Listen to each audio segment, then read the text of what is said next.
A cleaning lady asks a customer to dance without knowing who he really was. He, the stranger in the expensive suit and lost look, just watched until he was invited to dance. But before I tell you this story, subscribe to the channel and comment where you are watching us from. Continuing. The Harmony Bar was not the kind of establishment that attracted curious glances or sophisticated customers. Hidden among narrow alleys in the old city center, it had survived for decades thanks to the loyalty of its regulars, local shop workers, neighborhood residents, and the occasional lost bohemian.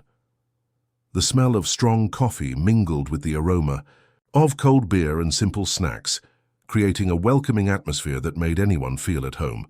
Helena Salin, 28, knew every corner of that place like the back of her hand. 5 years ago, when she had to drop out of culinary school to take care of her sick grandmother, the Harmony Bar became her safe haven. From temporary waitress to indispensable employee, she transformed her presence into something bigger than simply waiting tables. She was known for her infectious laugh, which echoed through the room even on the emptiest nights, and for her ability to remember each regular customer's favorite order. On that Tuesday in June, the sky threatened rain, and business was lighter than usual. Helena was organizing the counter, humming a tune under her breath, when the bell on the door announced the arrival of a new customer. The sound of wheels on the worn wooden floor caught her attention before she could even turn to see who it was.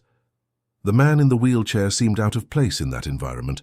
His well-cut suit, although discreet, revealed a different background from the usual attendees.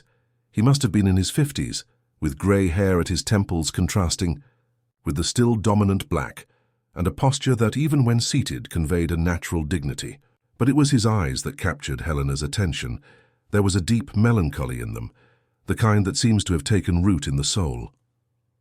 He chose a table in the far corner, near the window that overlooked the narrow street. Helena watched, with professional interest, as he maneuvered the chair with precision, as if he had long been accustomed to such movements. There was something hypnotic in the way his fingers, in a seemingly unconscious gesture, twisted a gold wedding ring. "Good evening, sir. Welcome to the Harmony Bar." Helena approached with her best smile, the one she saved especially for new customers. "What can I serve you?" The man looked up from the worn menu on the table. For a moment he seemed surprised by the warm tone of the welcome. "A coffee, please. Black." The simplicity of the request contrasted with her appearance, but Helena simply nodded, showing no curiosity. Years of experience had taught her that each client carried their own story, and not all of them needed to be told. As she prepared coffee at the counter, her thoughts wandered to her grandmother, Donna Cecilia, who at that hour was probably watching her favorite soap opera in the small apartment they shared in the nearby housing complex. Family guilt nagged at her. She should have stopped at the pharmacy to buy her blood pressure medication, but the money wouldn't come until the next day. Once again, she would have to juggle the bills. The coffee was served in one of the newest cups in the establishment, a small luxury she allowed herself to indulge, guided by an instinct she could not explain. The man thanked her with an almost imperceptible nod, his eyes focused on the smoke that rose in lazy spirals. Throughout the evening, Helena observed him discreetly as she waited on other tables. He remained there, quiet, sipping his coffee, and occasionally looking out the window, as if expecting to see something or someone pass by. He didn't touch his cell phone, didn't open his laptop, didn't check his watch. He simply existed in that space, in a kind of contemplation that seemed more like escape than pleasure. When the last regular customer left and Helena began to organize the tables for closing, he was still there. It was only then that she noticed that the cup, although empty, had been accompanied by a saucer of untouched cookies, a courtesy of the house that she always provided, but which he didn't even seem to notice. "Would you like anything else, sir?" "We're almost closing," she informed, beginning to collect items from the table. "No thanks," his voice was low but clear. "How much do I owe?" Helena calculated the bill, just the coffee, and when he held out a heavy black premium credit card, she pretended not to notice the embossed name, Ricardo Mendez. After he left, leaving a tip that was too generous, for a single coffee, Helena found something under the saucer of cookies, A business card on textured paper, with no name or title, just an address in Jardines and a phone number. She put the card in her apron pocket, more out of habit than interest. That night had been different from the others, but she couldn't say exactly why. As she closed the bar, her mind returned again and again to that silent customer, to his ring spinning like a small, lonely planet, and to the mystery that seemed to surround him. On the way home, braving the fine drizzle that had finally begun to fall, Helena thought about her own dreams that had been kept in a drawer, the interrupted cooking classes, the plans to open, her own restaurant, the desire to see the world beyond those familiar streets. She thought about her grandmother, her bills, her work, all the responsibilities that kept her tied to that life. He never imagined that that seemingly ordinary Tuesday would be the beginning of a story that would change not only his life, but his understanding of love, power, and the unexpected paths that destiny sometimes chooses to teach us its most important lessons. When she got home, she found Donna Cecilia sleeping in the armchair, the TV still on with the 9 p.m. soap opera. She lovingly covered her grandmother with a blanket and turned off the set. In the silence of the apartment, she took the card out of her pocket and examined it once more under the dim light of the kitchen. Something about that expensive, minimalist paper intrigued her, as if it held a secret that she wasn't yet ready to discover. She put the card in the dresser drawer, along with her notebook of recipes and old dreams, and went to get ready for bed. Tomorrow would be another day of work, another day of routine, another day of normal life, or at least that's what she thought. The following weeks brought a new routine to the Harmony Bar. Ricardo Mendez began to appear regularly, always, at the same time, always choosing the same table. His silent presence became part of the landscape of the place, as if that corner near the window had been made especially for him and his mysterious contemplation. Helena was still the only employee who served him, not by official designation, but by a kind of tacit agreement between the employees. "He's all yours," Marcos, the other waiter, joked after the third visit. "Only you have the patience for this kind of customer." She didn't answer, but she knew it wasn't a question of patience. There was something about this man that aroused her curiosity, an untold story that she could intuit in the small details. As the days went by, Helena began to notice patterns. Ricardo always arrived at 8 p.m. sharp, driven by a discreet driver who parked his adapted van on the corner. He would always order a coffee, sometimes accompanied by sparkling water. He never touched the cookies, but he also never asked for them to be skipped. And always, without exception, he would stay until the bar closed. It was on one of those nights that she finally broke the silent protocol between them. The bar was particularly empty due to an important football match, and she found herself noticing how he seemed absorbed in his thoughts, the ring dancing between his fingers as always. "Excuse me for intruding," she said, coming over with the thermos to refill his cup. "But I can't help but notice that you never try our cookies. Are they not to your liking?" Ricardo seemed to wake up from a deep reverie. His eyes met hers with unexpected intensity. "It's not that," he replied, his voice carrying a tone of surprise, as if he hadn't expected anyone to notice that detail. "It's just, she loved cinnamon cookies." The pronoun hung in the air between them, heavy with meaning. Helena understood instantly. The alliance, the silence, the melancholy. "Your wife?" she asked softly, risking a step beyond the professional. Ricardo nodded, and for the first time since he had started coming to the bar, a very subtle smile touched his lips. "Marina," he said, the name sounding like a prayer. She said there was no problem that a coffee and cinnamon cookies couldn't at least alleviate. Helena pulled out a chair, and on an impulse that surprised them both, sat down. The bar was empty after all, and something at that moment called for more than a standing conversation. "She seemed like a wise woman," she commented, placing the thermos on the table. "She was," Ricardo confirmed, his fingers finally stopping from twisting the ring. "She's a pediatrician. She dedicated her life to caring for children in underprivileged communities. We built a foundation together, actually. The Marina Mendez Foundation is still in operation, even after—" his voice trailed off slightly. How long has it been? Helena asked, her natural empathy overcoming any fears that she was being invasive. 2 years, 3 months, and 17 days, he replied without hesitation, as if this counting were a daily ritual. A drunk driver. She was coming back from a shift at the foundation. The silence that followed was thick but not uncomfortable. Helena thought of her own grandmother, of the fragility of life, of the twists and turns of fate. "Is that why you come here?" she finally asked. "Does this place remind you of her in any way?" Ricardo looked out the window, where the night city pulsed with its own rhythm. "Actually, I come here precisely because this place has no memory of her. It's undifferent from everything that was part of our lives. Sometimes we need places like this, where we can just be ourselves, without the weight of memories." Helena understood perfectly. She too had her own refuges, her spaces of escape from reality. "Well," she said, standing up with a gentle smile, "then welcome to your refuge, Mr. Mendez."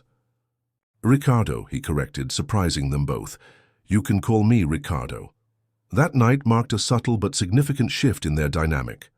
On subsequent visits, Ricardo began to ask occasional questions about the bar, about the regulars, about life in the neighborhood.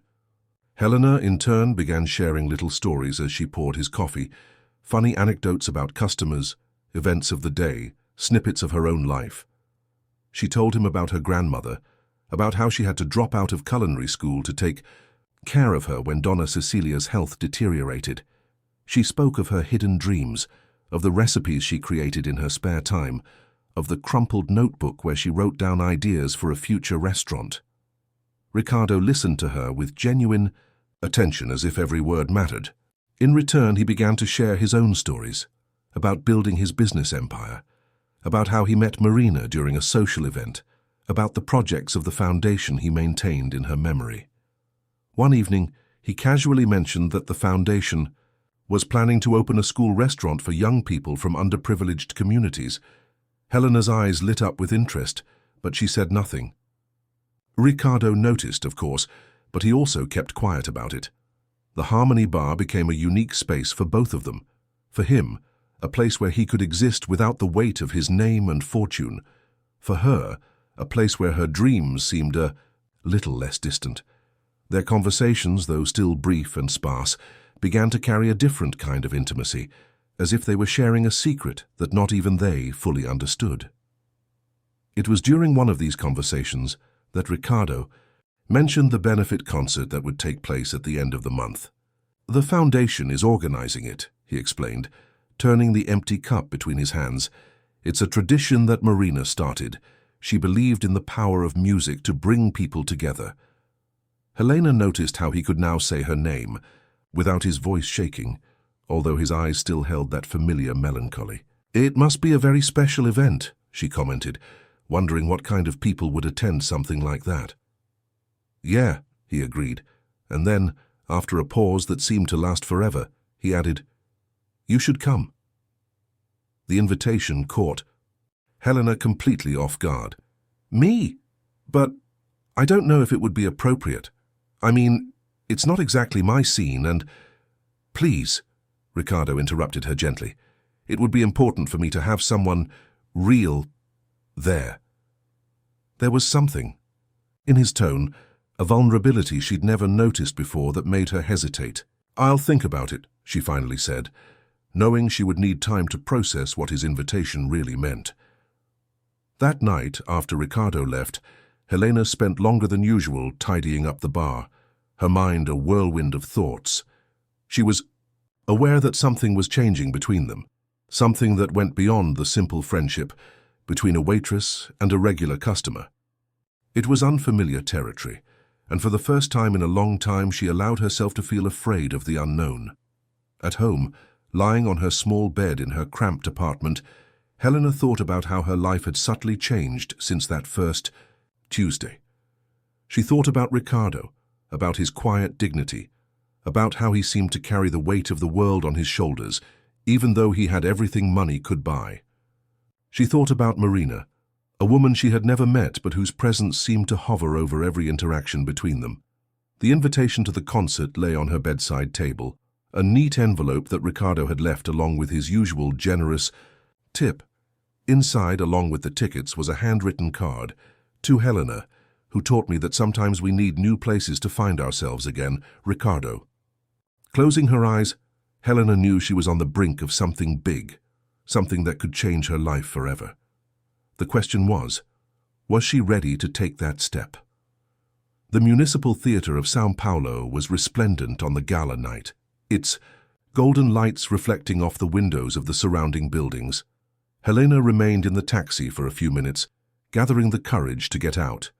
Her borrowed dress, a navy blue model that belonged to her cousin, seemed inadequate despite being elegant, and her shoes, although the best she owned, showed signs of frequent use.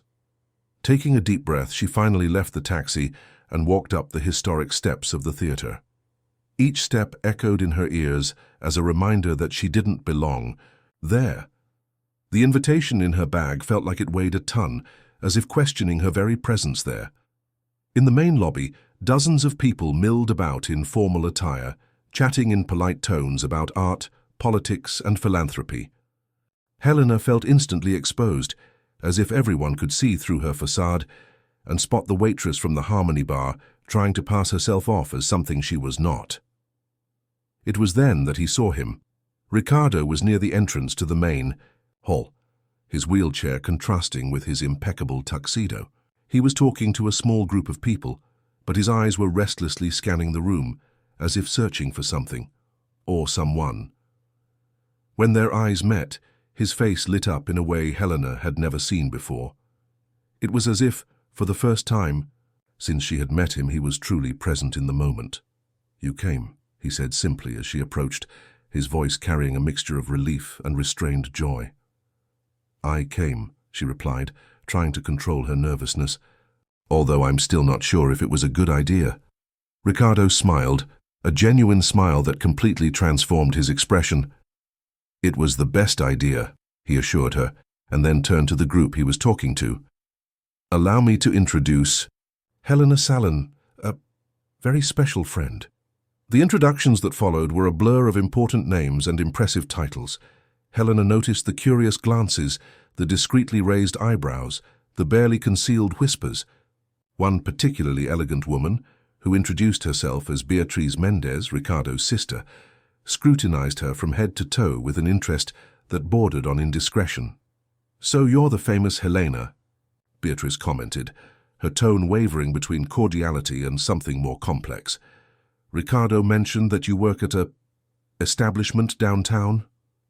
"Yes, I'm a waitress at the Harmony Bar," Helena replied, with a dignity that surprised even herself. "It's an honest job that allows me to take care of my grandmother and keep our dreams alive." Ricardo intervened before his sister could answer.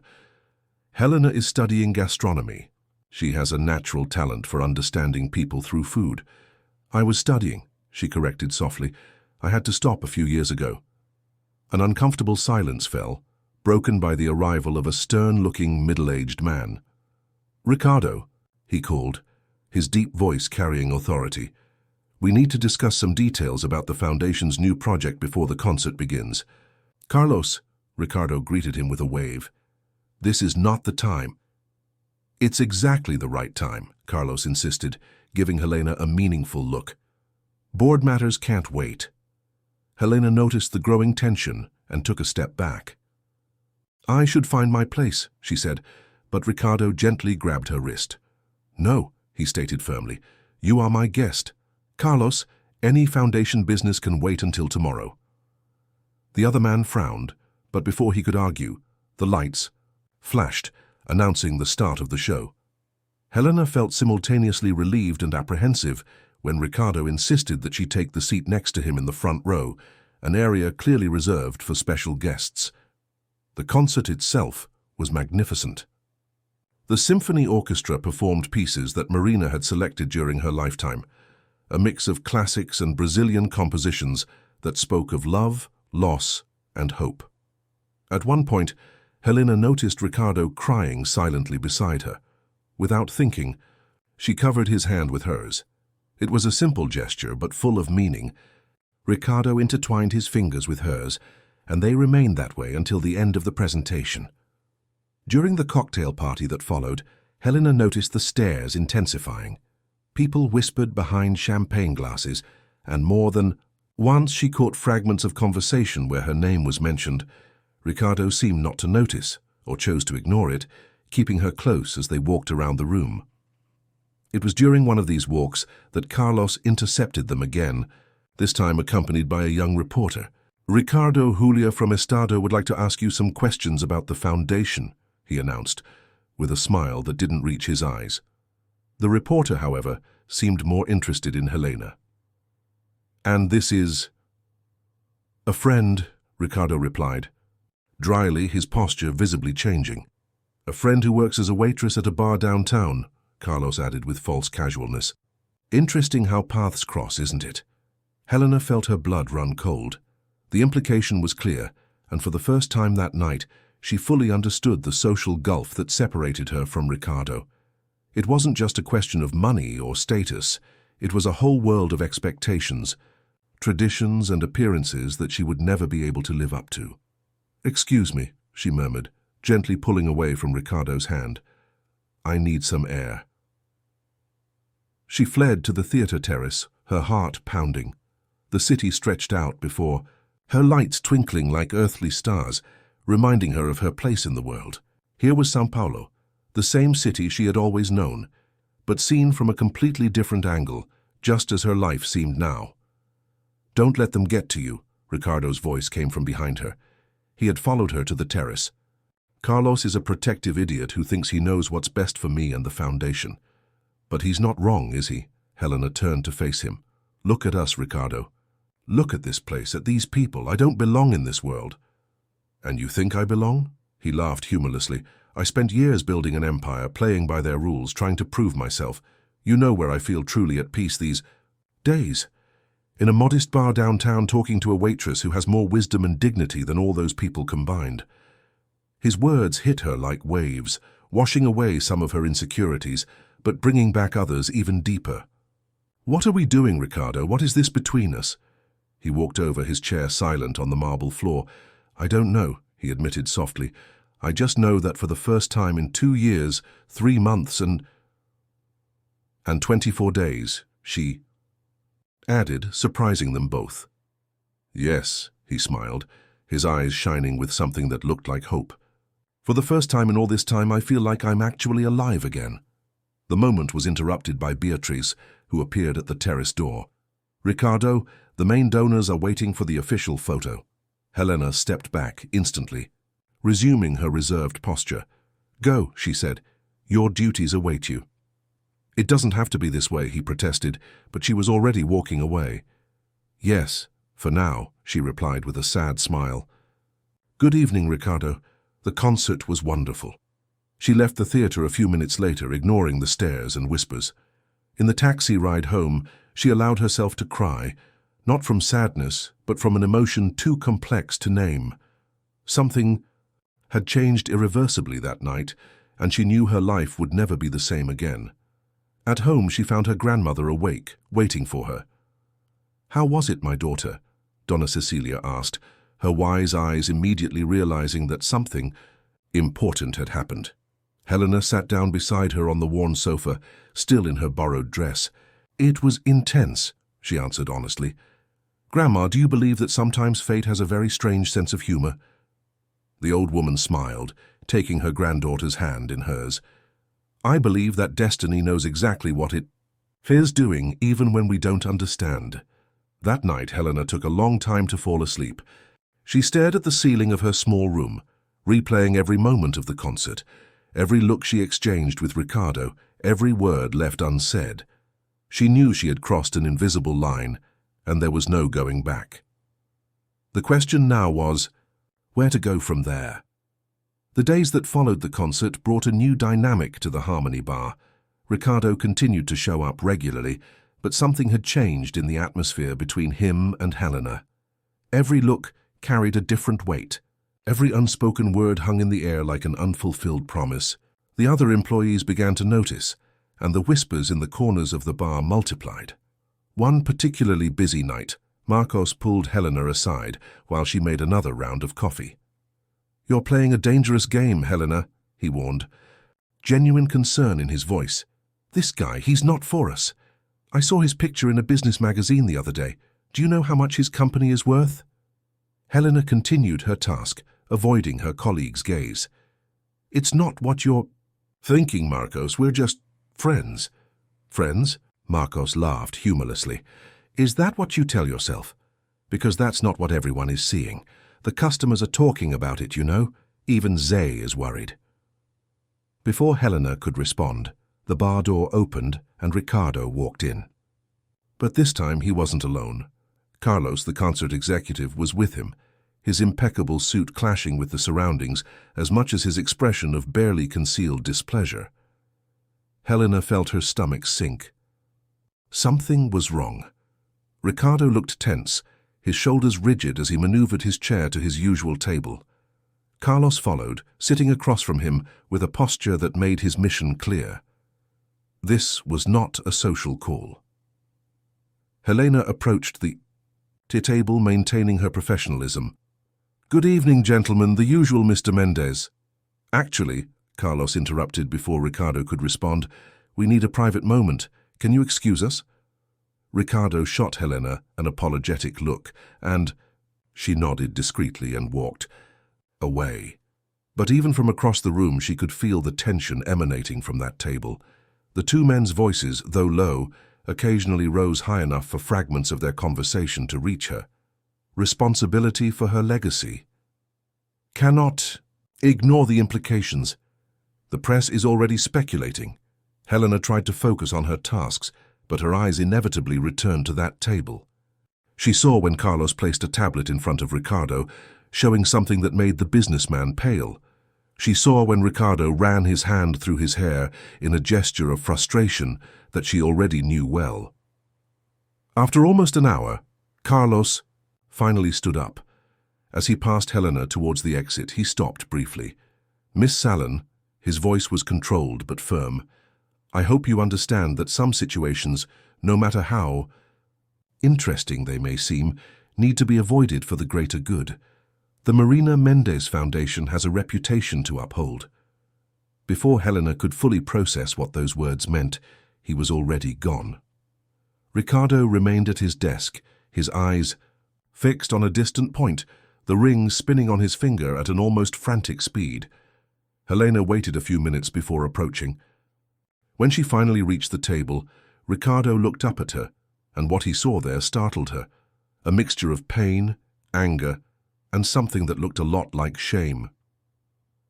"They have pictures of us," he said without preamble, his voice low and strained. "Of the concert, of how close we were, how I held your hand. The press is speculating about a scandalous affair between the millionaire widower and the waitress. They're questioning whether it's appropriate for the president of the foundation that bears Marina's name to be involved in a scandal," Helena added softly, feeling her heart tighten. "Carlos showed me the headlines they're preparing, the photos, the comments on social media, everything." Ricardo closed his eyes for a moment. "Helena, I'm so sorry. I never meant to expose you to this." "No need to apologize," she replied, keeping her voice steady despite the whirlwind of emotions. "We didn't do anything wrong." "No, we haven't," he agreed, opening his eyes to look at her. "But that doesn't matter to them.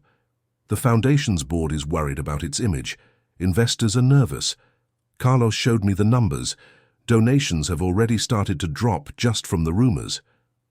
Helena felt as if the ground was disappearing beneath her feet. "And what are you going to do?" Ricardo hesitated, and in that hesitation, Helena saw the full weight of expectations, obligations, and appearances that governed his world. "I need time to think, to resolve this in a way that doesn't harm anyone."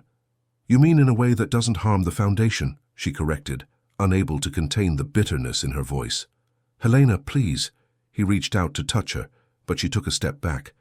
"No," she said firmly. "Don't do this. Don't try to sugarcoat what's happening. You have a choice to make, Ricardo, and from what I've seen today, I already know what your decision will be." At that moment, Marcos appeared beside her. "Helena, I have a call for you. It's from your grandmother. The urgent tone in her colleague's voice brought her back to reality. Her real life, the life that existed before Ricardo, that would continue to exist after him. I have to take this, she said, already walking away. Don't worry, Mr. Mendez. I understand the situation perfectly. The formal use of his surname hit Ricardo like a slap. He watched Helena walk quickly away toward the bar phone, feeling something precious slip through her fingers. The call was really urgent. Donna Cecilia had fallen ill, and a neighbor had taken her to the emergency room. Helena hurriedly took off her apron, grabbed her bag and left without looking back, without seeing how Ricardo followed her with his eyes, without noticing how he seemed more lost than ever in his wheelchair. In the hospital, as she waited for news of her grandmother, Helena finally allowed the tears to come. She cried not only out of concern for Donna Cecilia, but for everything that had happened that night, for all the dreams she had allowed to grow in her heart over the past few weeks, for the cruel reminder that some worlds could never truly mix. Hours later, when she finally managed to see her grandmother, who had only had a drop in blood pressure, fortunately, Donna Cecilia immediately realized that something else was wrong. It's not just worrying about me that's making you cry, is it? The old woman asked, holding her granddaughter's hand. Helena shook her head, unable to find the words to explain the complexity of her feelings. How could she say that she had fallen in love with someone who lived in a completely different world from her own? How could she admit that for a few weeks she had allowed herself to dream of something that she now knew was impossible? You know, Donna Cecilia continued, her voice soft but firm, when I fell in love with your grandfather, everyone said it wouldn't work out. He was a street musician. I was the daughter of a merchant.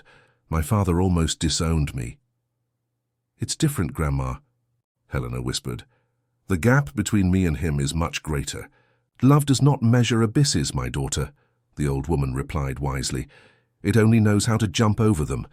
The question is, do you two have enough courage to jump? Helena didn't answer. That night, as she lay on the uncomfortable hospital couch, she thought a lot about courage, about choices, about the price some people pay to keep up appearances, and about how sometimes true love requires more than just feelings. It requires the willingness to face a whole world of prejudices and expectations.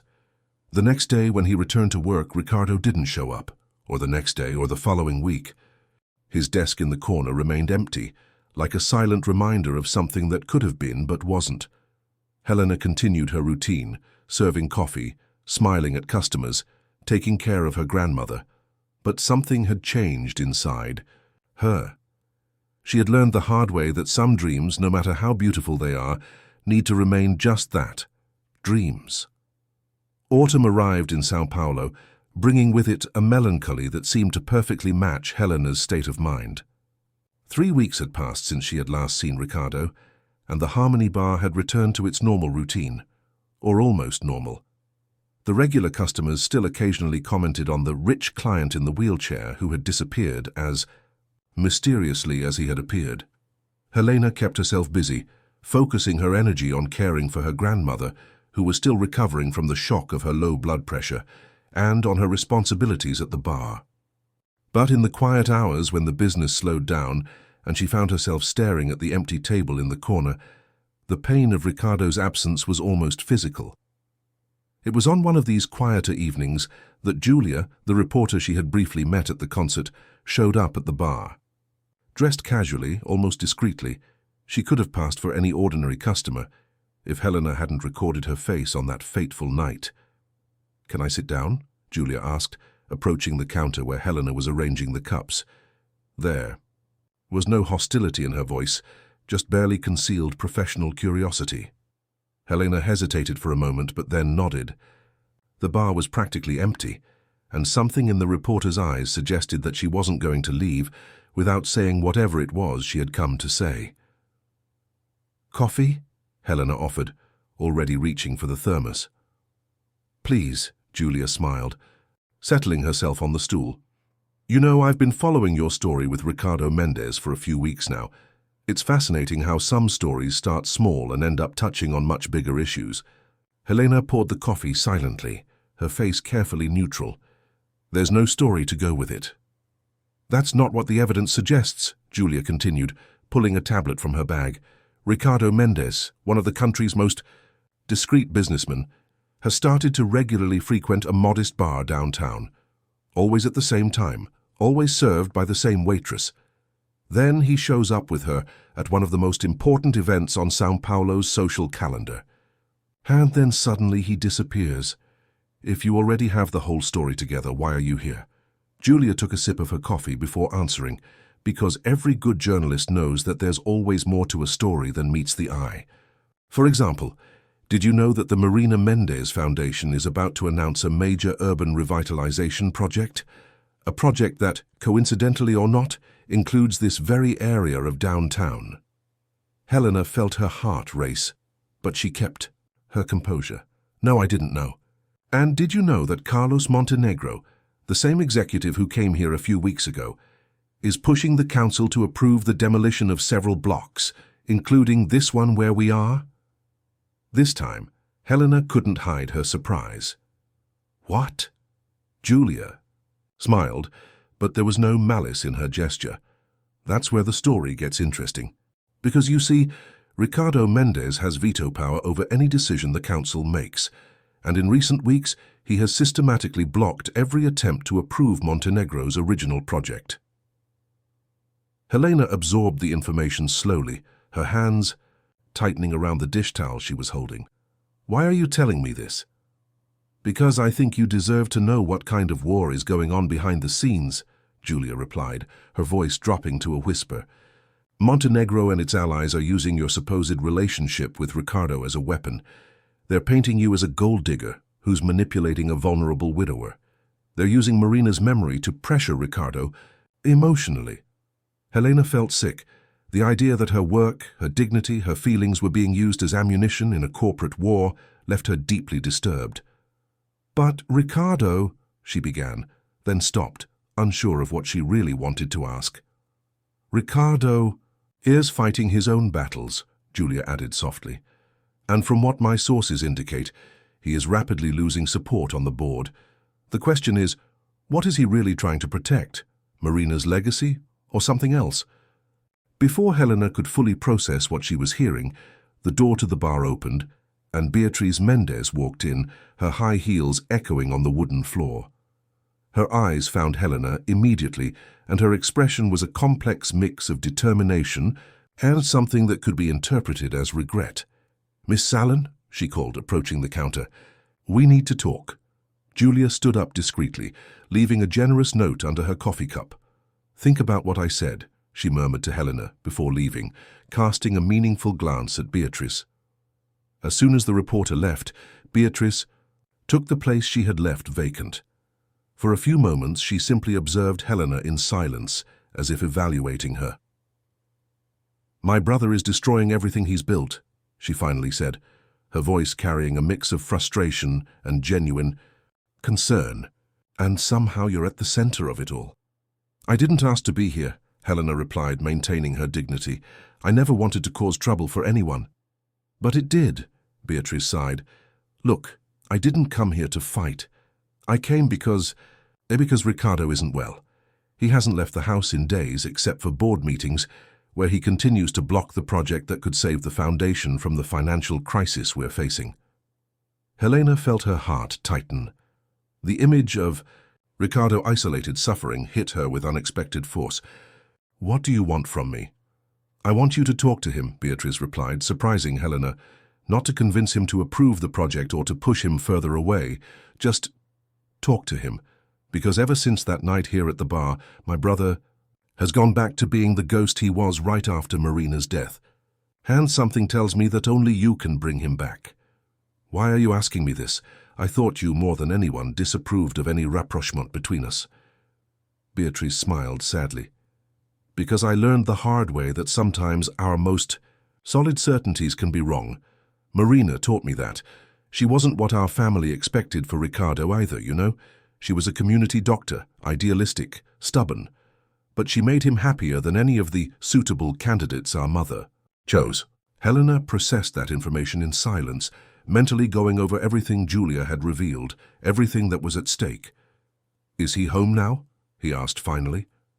Beatrice nodded, taking a card out of her purse. "This is the address." And Helena, "Thank you." After Beatrice left, Helena stood there for a long moment, staring at the card in her hands.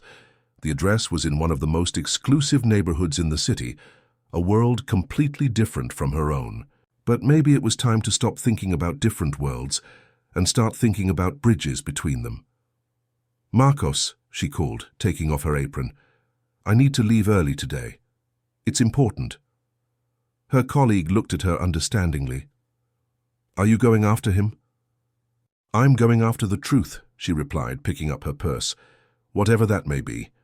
Leaving the bar, Helena felt the cold autumn wind on her face. The city pulsed around her, indifferent to the personal dramas unfolding within her. But at that moment, for the first time in weeks, she felt that she was finally ready to face not only Ricardo, but all the truths and consequences that would come with him.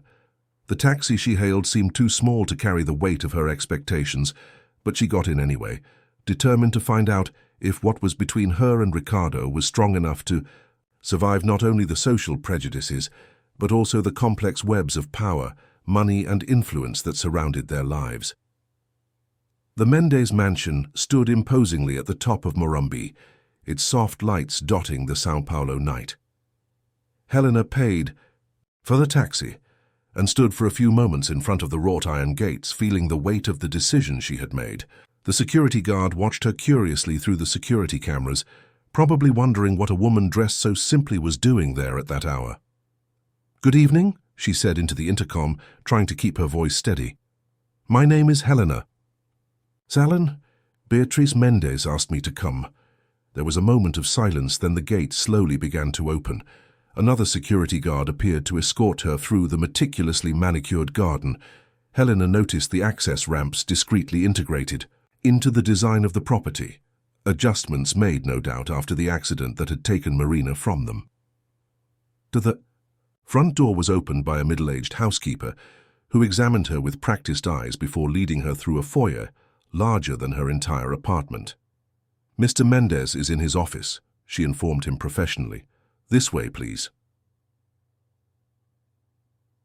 Each step through the mansion's hallways revealed more about Ricardo's life.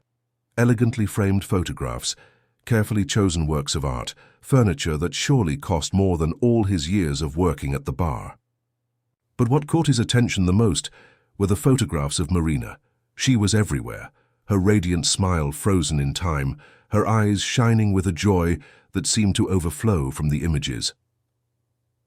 The housekeeper stopped in front of a solid wooden door and knocked softly. "Mr. Mendez, Miss Salon is here." "Come in." Ricardo's voice sounded muffled through the door. Helena took a deep breath and walked in. The office was spacious, with floor-to-ceiling bookshelves and large windows offering a panoramic view of the city. Ricardo was in his wheelchair next to one of the windows, gazing at the lights of São Paulo. He didn't turn around when she entered. "Your sister told me about the project," Helena said, breaking the silence. "About the revitalization of downtown, about the Harmony Bar." "Beatrice has always been terrible at keeping secrets," he replied, still without turning around, "especially when she thinks she's doing the right thing." "And is she?" Finally, Ricardo turned his chair to face her. Helena held back a sigh when she saw his state. He looked like he hadn't slept in days, his face marked by an exhaustion that went beyond the physical. "The project makes financial sense," he said, his voice carrying a weight she had never heard before. "The area needs investment, modernization. The numbers are impressive. The return to the foundation would be—" "That's not what I asked," Helena interrupted him gently. "I asked if your sister is right in trying to reconnect us." Ricardo closed his eyes for a moment as if gathering strength. "Helena, but you don't understand. It's not just about us. It's about Marina's legacy, about the foundation we built together, about appearances," she added. "About what people will think if they see a millionaire widower with a waitress, about how it might affect donations." "No," he exclaimed with surprising force. "It's about doing the right thing, about keeping promises, about—" "What promises, Ricardo? The ones you made to Marina, or the ones you're making to yourself?" The question hung in the air between them, heavy as lead. Ricardo moved his chair to a side table where a bottle of water sat. His hands shook slightly as he poured himself some water. "When Marina died," he began, his voice low and controlled, "I died too, at least the part of me that knew how to live, how to feel. I locked myself in this office, immersed myself in work, let the board make most of the decisions. It was easier to exist like that, you know, without really participating in life." Helena approached slowly, sitting in an armchair next to him. "And then you found the Harmony Bar." "I found you," he corrected, finally looking directly at her. "Someone who saw me as a person, not a pity party or a bank account. Someone who made me want to live again, and that terrified me. Why? Because Marina and I had dreams together, plans for the foundation, for the communities we serve. And now Carlos and the board want to turn all of that into yet another luxury real estate project, using her name, using our history to justify something she would have hated." Helena processed his words slowly, beginning to understand the true battle that was being fought. "And you think opposing them is the only way to keep her memory alive?" "It's not just that," Ricardo ran a hand over his tired face. "When the photos from the concert leaked, when the rumors started, I realized I was about to lose control of everything. The board started questioning my leadership skills, insinuating that I was emotionally unstable, that I needed to step aside." "So you walked away from me first," Helena finished, understanding finally dawning, "to maintain control, to protect her legacy." "To protect you too," he admitted. "You have no idea how cruel this world can be, Helena. The stories they would make up, the lies they would spread." "And you think leaving me without an explanation was less cruel?" she asked, her voice shaking slightly. "Do you think disappearing after everything we've shared was the right way to protect me?" Ricardo moved his chair closer to hers, taking her hands in his. "No," he answered truthfully. "It was cowardice. It was fear. It was hiding again, like I've been doing since I lost you." Helena squeezed his hands, feeling the cold ring against her skin. "Ricardo, you don't have to choose between honoring Marina's memory and allowing yourself to live again. She wouldn't want that." "How can you—" "No? Because in every picture in this house she's smiling. Because from what you've told me, she's dedicated her life to helping people, to building bridges between different worlds. Because she fell in love with you and people who love. That way don't want those they love to live half-lives." Helena's words seemed to strike a chord deep within Ricardo. His eyes filled with unshed tears, and for the first time since she had met him, he seemed truly vulnerable. "I'm so tired," he admitted in a whisper. "Tired of fighting, of pretending I'm okay, of trying to guess what she would want me to do." Helena released his hands and on impulse knelt before him, forcing him to look directly into her eyes. "Then stop fighting alone. Stop trying to guess. Start living again, Ricardo. Not for her memory, not for what others expect, but for yourself. What about the project, the bar, your life?"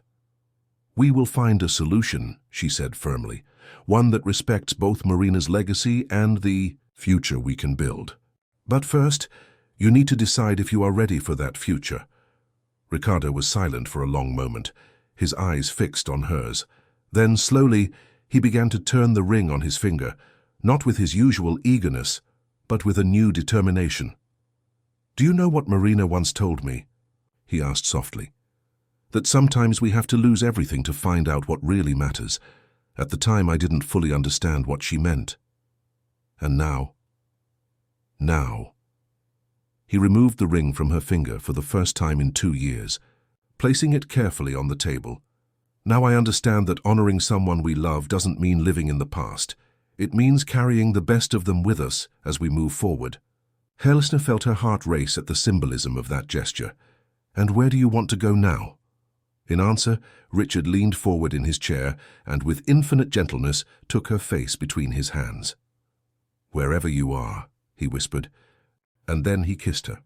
It was a soft, hesitant kiss, full of unspoken promises and fears not yet completely overcome. But it was also a kiss of new beginnings, of hope, of possibilities. When they parted ways, they both knew that nothing would be easy from then on. There would be battles to be fought, prejudices to be faced, a whole world of expectations to be challenged.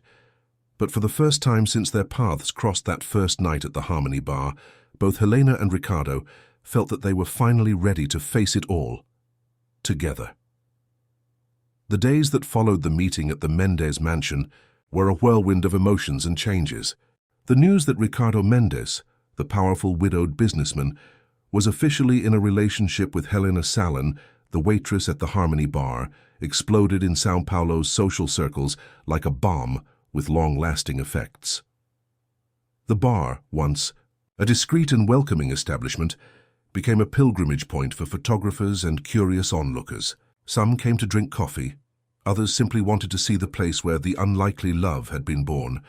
Helena maintained her dignity in the face of the sudden exposure, serving everyone with the same sincere smile as always, although inside, she felt the weight of every glance, every little nudge, every flash fired surreptitiously. One particularly busy morning, while organizing the stock, Helena found Zay, the owner of the bar, sitting alone before opening, his calloused hands holding an official letter. They offered a fortune, he said without preamble, handing her the document. The Marina Mendez Foundation wants to buy not just the bar, but the entire building. Helena felt her stomach sink as she read the terms of the proposal. It was a generous offer, more money than Zay would probably see in several lifetimes. "And what are you going to do?" The old merchant sighed, running a hand through his grey hair. "What can I do? I have 3 children in college, a wife with health problems. With this money I can secure the future for all of them." "I understand," Helena said softly, though her heart ached at the thought of the bar being torn down, of all that history being erased to make way for yet another luxury development. "But there's one condition," Zay continued, a different sparkle in his eyes. "I'll only sell if they keep the bar, not this old building, of course, but the harmonious bar with its essence, its coffee, its stories, and you, Helena, as manager." The proposal took her by surprise. "Me? But—" "It was Ricardo himself who suggested it," Zay smiled. "He said the bar wouldn't be the same without you, and you know what? He's right." Before Helena could fully process that information, her phone vibrated with a message from Ricardo. "Emergency. Board meeting today, I need you here." The Marina Mendez Foundation building was a modern structure in the heart of Jardines, its clean, elegant lines reflecting the seriousness of its purpose. Helena felt out of place as she walked through the marble lobby, but she held her head high. Ricardo was waiting for her at the elevator, his face tense but determined. "Are you ready?" he asked, holding her hand. "No," she answered honestly, "but we're going anyway." The conference room was packed. The full board, lawyers, executives, all eyes turned to them as they entered. Carlos Montenegro occupied a prominent position at the table, his face a mask of barely concealed disapproval. "Ricardo," he began, his voice carrying a false cordiality, "I don't think it's appropriate." "Helena stays," Ricardo interrupted firmly. "What we are going to discuss today directly affects her and the community she represents." A murmur of disapproval ran through the room, but Ricardo ignored it, maneuvering his chair to the head of the table. Helena took her place beside him, feeling the weight of every judgmental gaze. "As you all know," Ricardo began, his voice clear and firm, "the downtown revitalization project has been the subject of intense debate in recent weeks. Carlos and his team have presented impressive numbers, ambitious projections, but today we are not here to talk about numbers." He paused, his eyes roaming every face in the room. "We're here to talk about legacy, Marina's true legacy." A heavy silence fell over the room. Ricardo continued. "My wife dedicated her life to building bridges between different worlds. She believed that true social transformation does not mean replacing one reality with another, but creating spaces where different realities can coexist and enrich each other." Carlos shifted uncomfortably in his chair. "Ricardo, the investors, Investors need to understand that the Marina Mendez Foundation is not just a business, Ricardo cut him off. It is a commitment to social transformation, and that is why I am presenting an alternative proposal for the project. With a gesture, he activated the projector. Images of a revolutionary architectural project filled the screen, a complex that blended the modern with the traditional, preserving the essence of the neighborhood while renewing it. Instead of demolishing and replacing, we will integrate and renovate, Ricardo explained. Bar Harmonia will be renovated and expanded, transforming it into a school of social gastronomy. Small local businesses will receive support to modernize their businesses. We will create a cultural center, the health unit, and spaces for socializing. Helena watched in amazement as he presented every detail of the project. It was as if Ricardo had taken her most secret dreams and turned them into reality. But the costs, someone began. They will be bigger initially, Ricardo agreed, but the social return will be infinitely higher. And to ensure financial viability, I am injecting my own capital into the project, half of my personal fortune. A collective shock went through the room. Carlos stood up, his face red with indignation. This is crazy. You're letting personal feelings interfere with professional judgment. This waitress is obviously influencing your decisions. Yes, it is, Ricardo replied calmly, taking Helena's hand. She reminded me of what Marina always said, that true wealth is not what we accumulate but what we share, that true power is not to control, but to transform. Helena squeezed his hand, feeling tears in her eyes. In her mind, she could clearly see Marina's smile in the photographs scattered around the mansion, that same smile that spoke of love, of hope, of possibilities. The council needs to vote, Carlos insisted, his voice shaking with suppressed anger. Yes, it does, Ricardo agreed. But first I would like everyone to really know the person you accuse of negatively influencing me. He gestured to Helena, who slowly stood up. Her heart was pounding, but her voice was steady as she began to speak. My name is Helena Salin. I am a waitress, yes.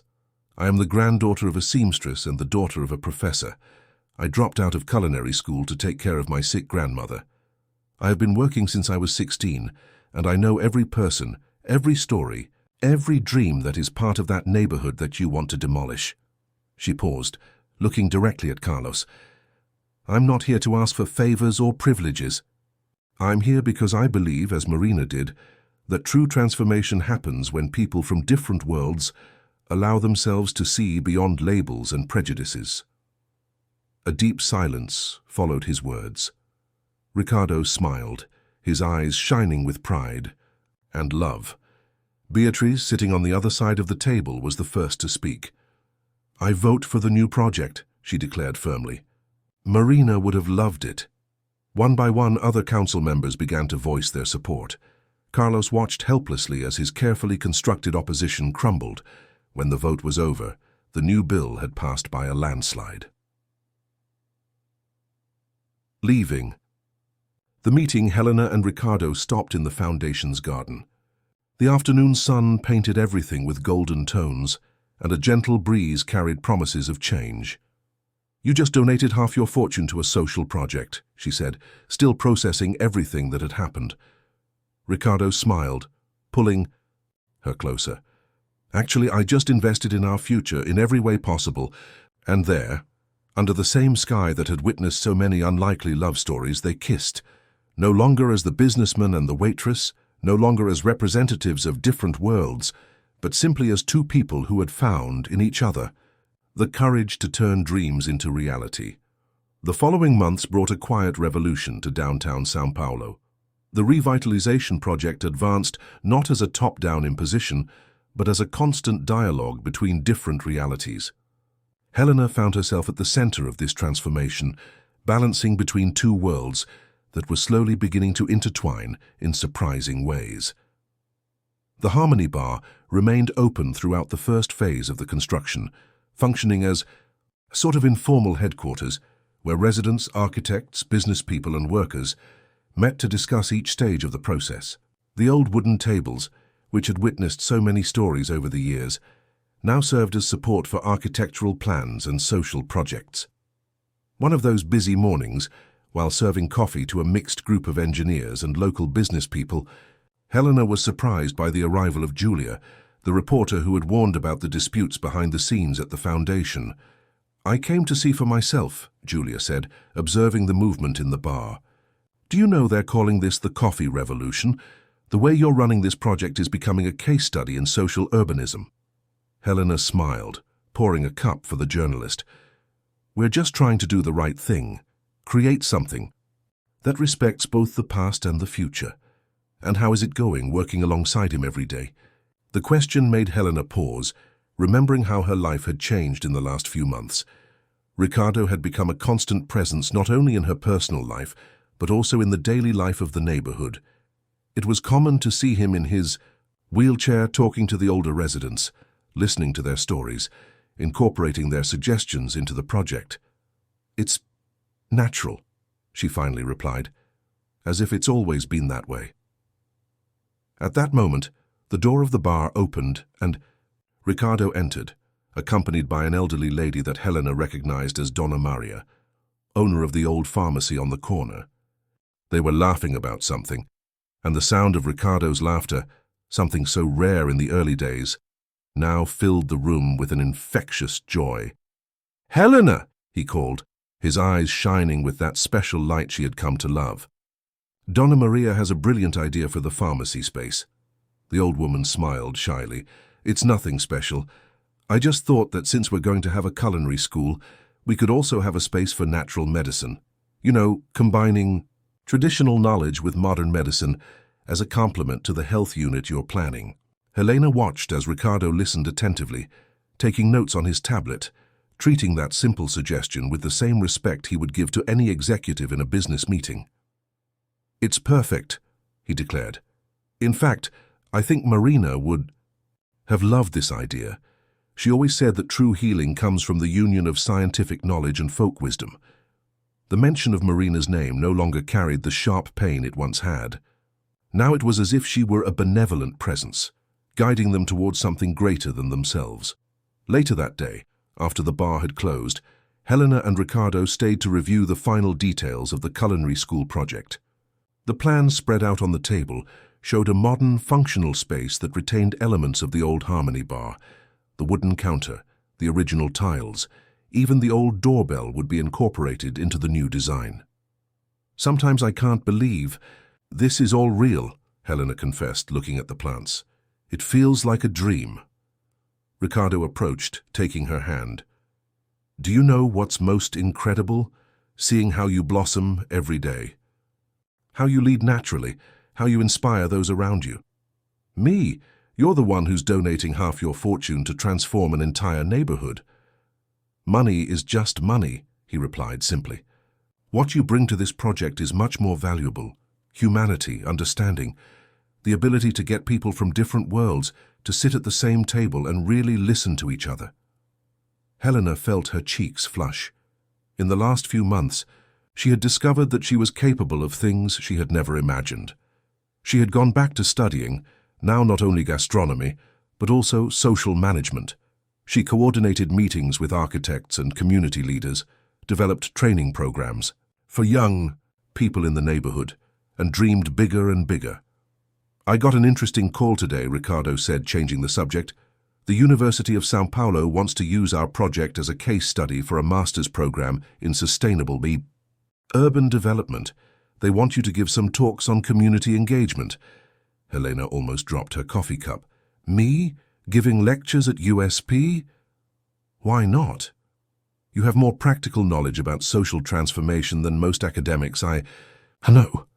Before she could protest, the door to the bar opened and Donna Cecilia entered, leaning on her new cane. Helena's grandmother's health had improved considerably in recent months, thanks in part to the treatment she was now able to receive at the best hospitals in the city. "I knew I'd find you two here," the old woman smiled, her eyes shining with wisdom. "Still working at this hour?" "Just finishing up some details, Donna Cecilia," Ricardo replied affectionately. The relationship between him and Helena's grandmother had developed in a surprisingly natural way. It was common to see them talking for hours, sharing stories and laughter. Details, huh? And when are you going to finalize the most important detail? Helena frowned. What do you mean, Grandma? Well, the wedding. It's not possible that I'm the only one who sees how you two look at each other. Just like your grandfather looked at me, Helena. Just like your parents looked at each other, Ricardo. The silence that followed was charged with emotion. Helena and Ricardo looked at each other, a silent conversation passing between them. They hadn't discussed marriage yet. Everything seemed to be happening at its own natural pace, without rush or pressure. Actually, Donna Cecilia, Ricardo began. Slowly his eyes fixed on Helena. I've been thinking about this a lot lately. About family, about the future, about building something lasting not just in this neighborhood but in our lives. Helena's heart raced. There was something in his voice, a soft but unmistakable determination that made her breath catch. Helena, he continued, turning his chair to face her fully, you taught me that true love is not just about feelings.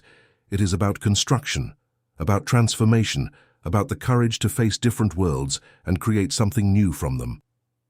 He took something out of his jacket pocket, not a traditional jewelry box, but a small butcher paper package tied with twine, the kind Harmony Bar used to wrap its specialty coffee bags. I don't want to do this the traditional way, he smiled, handing her the package. It doesn't fit with our story. With trembling hands, Helena undid the ribbon. Inside was an old key, clearly the original from the Harmony Bar, transformed into a delicate silver pendant. Alongside it was a simple card, with just one sentence. Do you want to build our own world with me? Tears blurred her vision as she held the key, a perfect symbol of their story, their journey, everything they had built together, and everything that was yet to come. Yes, she whispered, her voice thick with emotion. 1,000 times yes. Donna. Cecilia applauded silently, tears also in her eyes, while Ricardo pulled Helena into a deep and emotional kiss. The Harmony Bar, a silent witness to so many moments in their lives, seemed to wrap the trio in a welcoming embrace, its ancient walls holding yet another love story for their vast collection of memories. The following months brought a quiet revolution to downtown São Paulo. The revitalization project advanced not as a top-down imposition, but as a constant dialogue between different realities. Helena found herself at the center of this transformation, balancing between two worlds that were slowly beginning to intertwine in surprising ways.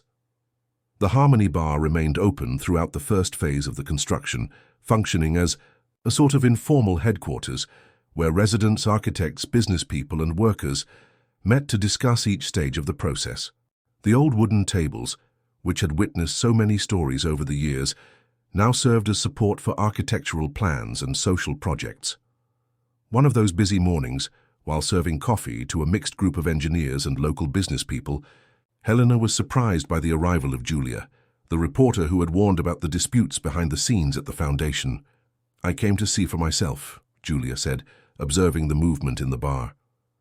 Do you know they're calling this the coffee revolution? The way you're running this project is becoming a case study in social urbanism. Helena smiled, pouring a cup for the journalist. We're just trying to do the right thing. Create something that respects both the past and the future. And how is it going? Working alongside him every day. The question made Helena pause, remembering how her life had changed in the last few months. Ricardo had become a constant presence, not only in her personal life, but also in the daily life of the neighborhood. It was common to see him in his wheelchair talking to the older residents, listening to their stories, incorporating their suggestions into the project. It's natural, she finally replied, as if it's always been that way. At that moment, the door of the bar opened and Ricardo entered, accompanied by an elderly lady that Helena recognized as Donna Maria, owner of the old pharmacy on the corner. They were laughing about something, and the sound of Ricardo's laughter, something so rare in the early days, now filled the room with an infectious joy. "Helena," he called, his eyes shining with that special light she had come to love. "Donna Maria has a brilliant idea for the pharmacy space. The old woman smiled shyly. It's nothing special. I just thought that since we're going to have a culinary school, we could also have a space for natural medicine. You know, combining traditional knowledge with modern medicine. As a complement to the health unit you're planning. Helena watched as Ricardo listened attentively, taking notes on his tablet, treating that simple suggestion with the same respect he would give to any executive in a business meeting. It's perfect, he declared. In fact, I think Marina would have loved this idea. She always said that true healing comes from the union of scientific knowledge and folk wisdom. The mention of Marina's name no longer carried the sharp pain it once had. Now it was as if she were a benevolent presence, guiding them towards something greater than themselves. Later that day, after the bar had closed, Helena and Ricardo stayed to review the final details of the culinary school project. The plans spread out on the table showed a modern, functional space that retained elements of the old Harmony bar. The wooden counter, the original tiles, even the old doorbell would be incorporated into the new design. Sometimes I can't believe. This is all real, Helena confessed, looking at the plants. It feels like a dream. Ricardo approached, taking her hand. Do you know what's most incredible? Seeing how you blossom every day, how you lead naturally, how you inspire those around you. Me? You're the one who's donating half your fortune to transform an entire neighborhood. Money is just money, he replied simply.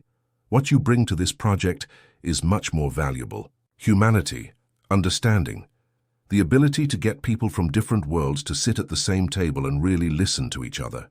Helena felt her cheeks flush. In the last few months, she had discovered that she was capable of things she had never imagined. She had gone back to studying, now not only gastronomy, but also social management. She coordinated meetings with architects and community leaders, developed training programs for young people in the neighborhood, and dreamed bigger and bigger. I got an interesting call today, Ricardo said, changing the subject. The University of São Paulo wants to use our project as a case study for a master's program in sustainable urban development. They want you to give some talks on community engagement. Helena almost dropped her coffee cup. Me? Giving? Lectures at USP? Why not? You have more practical knowledge about social transformation than most academics I know. Before she could protest, the door to the bar opened and Donna Cecilia entered, leaning on her new cane. Helena's grandmother's health had improved considerably in recent months, thanks in part to the treatment she was now able to receive at the best hospitals in the city. I knew I'd find you two here, the old woman smiled, her eyes shining, with wisdom. Still working at this hour? Just finishing up some details, Donna Cecilia, Ricardo replied affectionately. The relationship between him and Helena's grandmother had developed in a surprisingly natural way. It was common to see them talking for hours, sharing stories and laughter. Details, huh? And when are you going to finalize the most important detail? Helena frowned. What do you mean, Grandma? Well, the wedding. It's not possible that I'm the only one who sees how you two look at each other. Just like your grandfather looked at me, Helena. Just like your parents looked at each other, Ricardo. The silence that followed was charged with emotion. Helena and Ricardo looked at each other, a silent conversation passing between them. They hadn't discussed marriage yet. Everything seemed to be happening at its own natural pace, without rush or pressure. Actually, Donna Cecilia, Ricardo began, slowly his eyes fixed on Helena. I've been thinking about this a lot lately. It's about family, about the future, about building something lasting not just in this neighborhood but in our lives. Helena's heart raced. There was something in his voice, a soft but unmistakable determination that made her breath catch. Helena, he continued, turning his chair to face her fully, you taught me that true love is not just about feelings. It is about construction, about transformation, about the courage to face different worlds and create something new from them. He took something out of his jacket pocket, not a traditional jewelry box, but a small butcher paper package tied with twine, the kind Harmony Bar used to wrap its specialty coffee bags. I don't want to do this the traditional way, he smiled, handing her the package. It doesn't fit with our story. With trembling hands, Helena undid the ribbon. Inside was an old key, clearly the original from the Harmony Bar, transformed into a delicate silver pendant. Alongside it was a simple card with just one sentence. "Do you want to build our own world with me?" Tears blurred her vision as she held the key, a perfect symbol of their story, their journey, everything they had built together, and everything that was yet to come. "Yes," she whispered, her voice thick with emotion. 1,000 times yes. "Donna!" Cecilia applauded silently, tears also in her eyes, while Ricardo pulled Helena into a deep and emotional kiss. The Harmony Bar, a silent witness to so many moments in their lives, seemed to wrap the trio in a welcoming embrace, its ancient walls holding yet another love story for their vast collection of memories. The following months brought a quiet revolution to downtown São Paulo.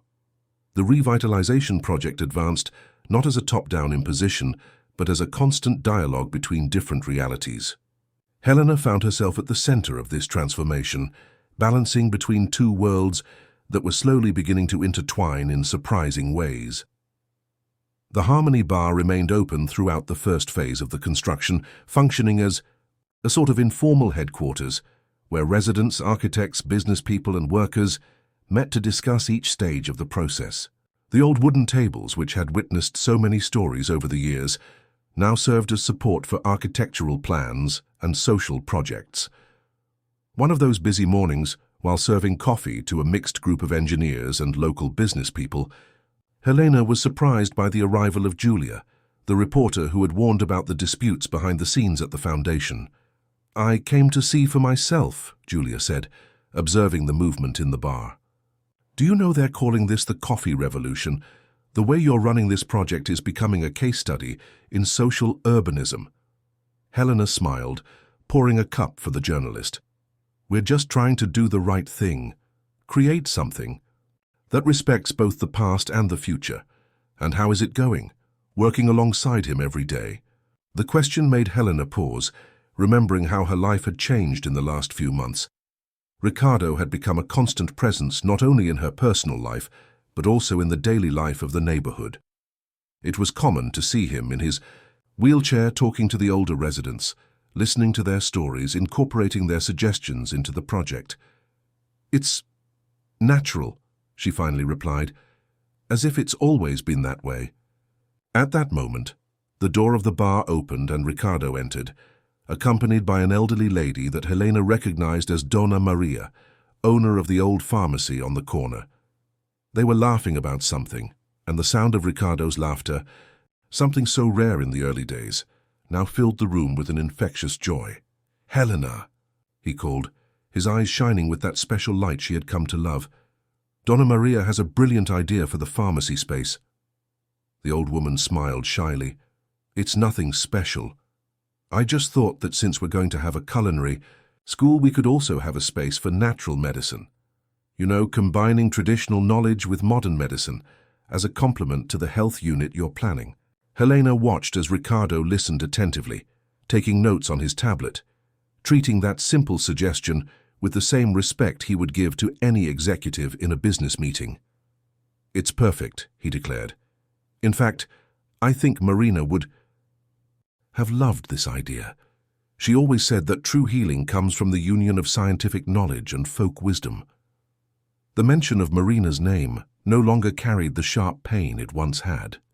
Now it was as if she were a benevolent presence, guiding them towards something greater than themselves.